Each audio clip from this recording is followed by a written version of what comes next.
بندوں کو مار دیا۔ سر قانون انصاف کے بارے میں کیا کہیں گے؟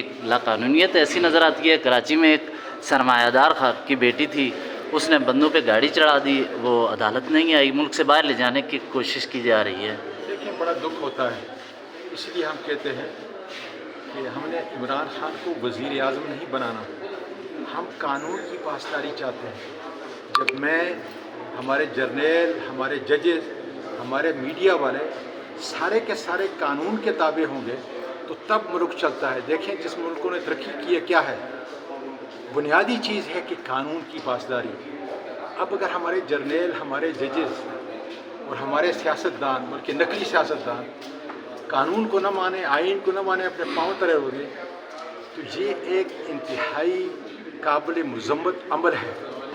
اور اب ہمیں دکھ یہ ہو رہا ہے کہ قاضی فائز عیسیٰ اور عامر فاروق صاحب کے فیصلے، انہوں نے قانون اور آئین کی دھجیوں کو اڑا دیا ہے اور اپنے آپ کہتے ہیں کہ ہم آئین کے وزرڈ ہیں۔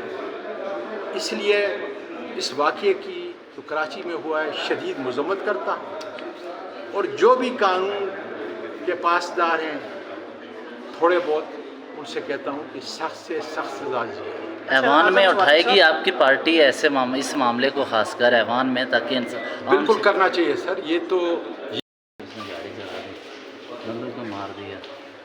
سر قانون انصاف کے بارے میں کیا کہیں گے؟ لاقانونیت ایسی نظر آتی ہے، کراچی میں ایک سرمایہ دار کی بیٹی تھی، اس نے بندوں پہ گاڑی چڑھا دی، وہ عدالت نہیں آئی، ملک سے باہر لے جانے کی کوشش کی جا رہی ہے۔ دیکھیں بڑا دکھ ہوتا ہے، اس لیے ہم کہتے ہیں کہ ہم نے عمران خان کو وزیر اعظم نہیں بنانا، ہم قانون کی پاسداری چاہتے ہیں۔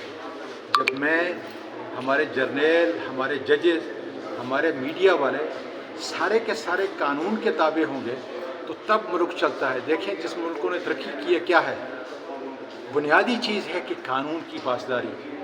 اب اگر ہمارے جرنیل، ہمارے ججز اور ہمارے سیاستدان، بلکہ نقلی سیاستدان قانون کو نہ مانے، آئین کو نہ مانے، اپنے پاؤں تلے ہو گئے، تو یہ ایک انتہائی قابل مذمت عمل ہے۔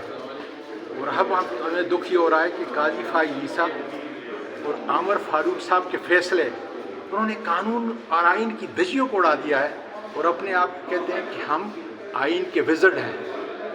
اس لیے اس واقعے کی جو کراچی میں ہوا ہے شدید مذمت کرتا ہوں، اور جو بھی قانون کے پاسدار ہیں تھوڑے بہت، ان سے کہتا ہوں کہ سخت سے سخت سزا دی جائے۔ ایوان میں اٹھائے گی آپ کی پارٹی ایسے اس معاملے کو، خاص کر ایوان میں، تاکہ بالکل کرنا چاہیے سر، یہ تو یہ ہے، مہنگائی ہے، ظلم ہے، چادر اور چار دیواری کے تقدس کو پامال کیا جا رہا ہے، جس سارے اسی زمرے میں آتے ہیں کہ قانون آئین سب کے لیے برابر ہونا چاہیے۔ اعظم سواتی صاحب، حکومت کہہ رہی ہے کہ فیض حمید ان کا چیئرمین ہے اور ڈپٹی چیئرمین عمران خان دونوں پکڑے ہوئے ہیں اور دونوں جو ہے وہ ملک میں انتشار پھیلا رہے ہیں۔ یہ اداروں کی بات ہے سر، انشاءاللہ تعالیٰ جب ساری چیزیں حقائق سامنے آئیں گے تو دودھ کا دودھ اور پانی کا پانی ہو جائے۔